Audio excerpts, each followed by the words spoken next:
So far, I have achieved band score 9 twice in my IELTS reading. And here are my 3 top time management techniques to use in IELTS reading exam. Let's get started. If you want to learn to better manage your time in IELTS reading, in the first place, you have to learn the order of answers to IELTS reading questions. IELTS reading questions are divided into 2 depending on the order of answers to these questions. There are some questions whose answers are usually given in order, and such questions include gap-filling questions. For any type of gap-filling questions, answers are usually given in order.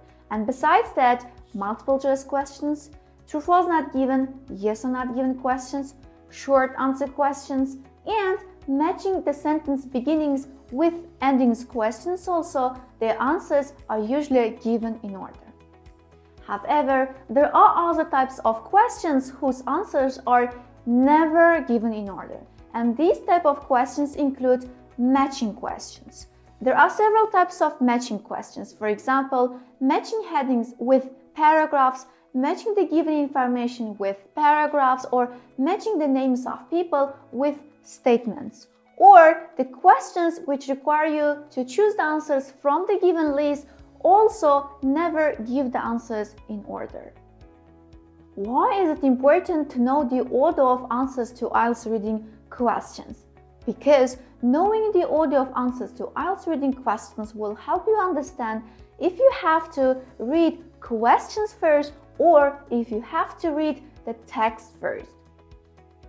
For example, if answers to majority of questions given in the passage are given in order, it means that you don't have to read the text first. First, you can read the question, underline the keywords, and then by using scanning techniques, you have to locate these keywords within the passage and solve this question. In this way, you can move on to the next question. So you can solve the questions by reading them one by one. Usually, answers to questions in passage 1 and passage 3 are given in order. This means that for majority of first and last passages, you don't have to read the text first. First, you can read the questions, find the relevant part of the text, and solve this question, and in this way, move on to the next question. But please remember, the word usually means often, but not always. So not all passage 1 and passage 3 questions, for passages in which majority of questions are not given in order, you have to use a different method.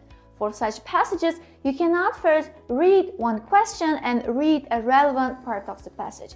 This will be very time-consuming. Instead, you have to use a reverse method.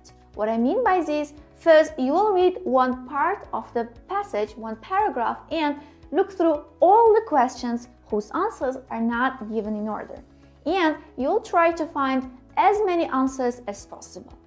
Let's say you read one paragraph, paragraph A, and look through 10 or 12 questions whose answers are not given in order. And let's say you found 2 or 3 answers in paragraph A. In this way, you will continue. And then you will read the next paragraph, paragraph B, and again look through all the questions whose answers are not given in order and try to locate as many answers as possible. Usually, answers to questions in passage 2 are not given in order. This means that for majority of second passages, you have to read first one paragraph within the passage and then look through all the questions whose answers are not given in order and try to find as many answers as possible. In this way, you can save a lot of time in your IELTS reading exam. But please remember, the word usually doesn't mean always.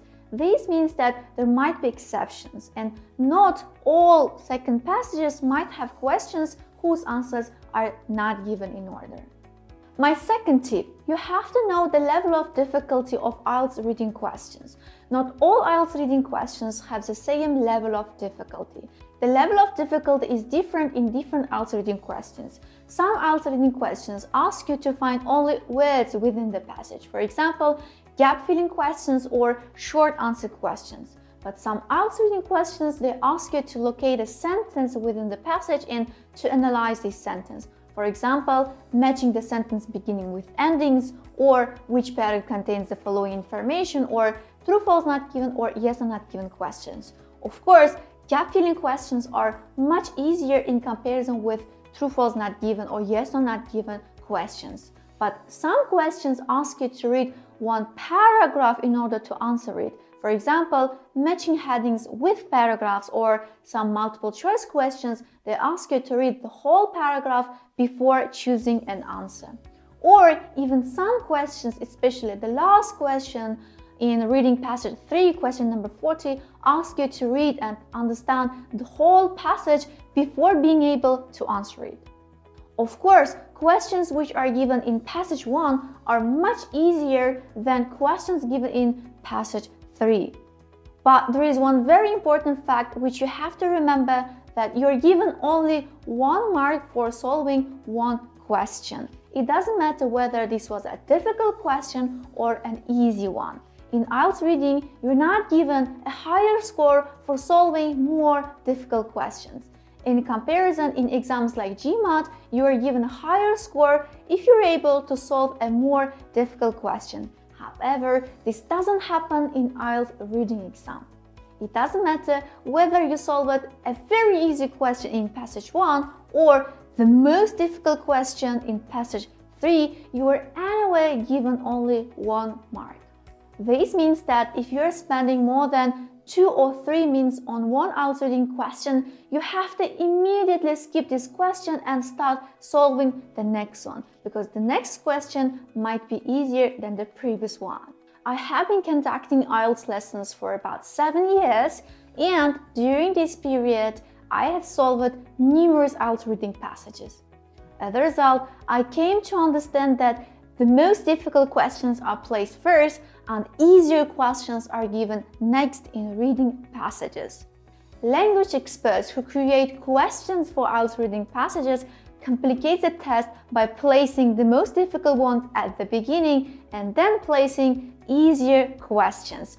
It usually happens in passage 2 and passage 3. For example, passage 3 usually starts with multiple choice questions, and then there are summary completion, yes or not given, or all the types of questions. What I learned is that multiple choice questions are usually much more difficult than the next questions, such as summary completion or yes or not given questions. As a result, many candidates spend a lot of time on solving the most difficult questions, and they can never reach easier questions which are given after difficult ones.